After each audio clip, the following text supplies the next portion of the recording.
seniors. I'm going to walk you through the steps of updating your college list within SCOIR. Now, I'm recording this video on August 24th, and I just want to go ahead and say, if you are not sure of your college list, that is perfectly okay. We expect you to use this fall to really make some decisions to confirm colleges you are interested in and to officially rule out schools you're not interested in. And if you're not there yet, that's perfectly fine.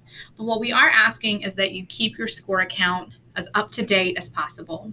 And so to do that, you will select the My Colleges tab at the top of your SCOIR homepage.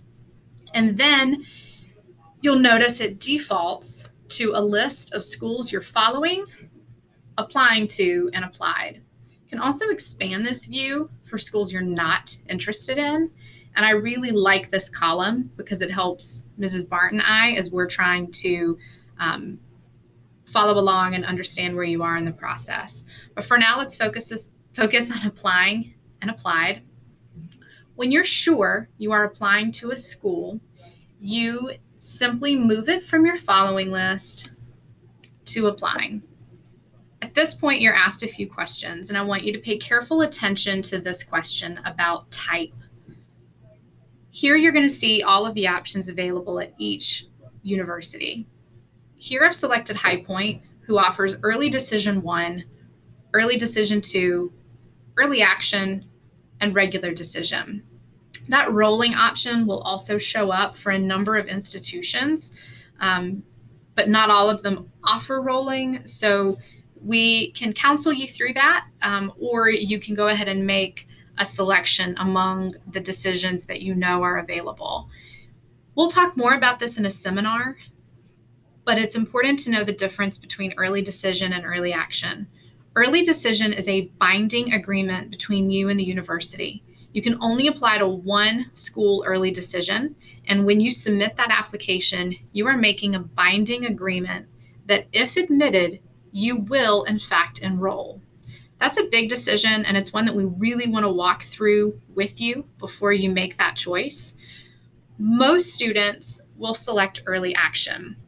This is an early application. For High Point, it's due November 15th. You'll get a decision back relatively quickly, but you are not bound in any way to the institution.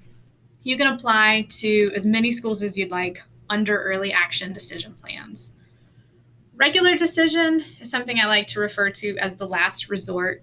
It's a great option. It's there if you need it, but typically early action is going to be a better path because you get your information back earlier.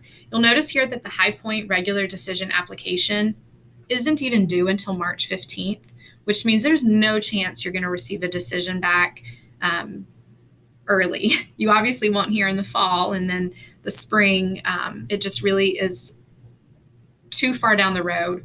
We and you are going to want to know your decisions earlier when possible. So for this demonstration, I'm going to select early action, and then your method of applying. Schools offer multiple options. Some of them have the Common App, their college website, and something called the Coalition. But when it's available, we recommend that you use the Common application. And we'll talk again more about that in the seminar. But for now, I'll select Common App. This gives you the opportunity to enter your Common App ID if you would like, but you can skip that step. Then you select Save, and it's now listed as a school you are applying to. And this will help us to stay organized as we're helping you. Be in touch with questions. Thanks, guys.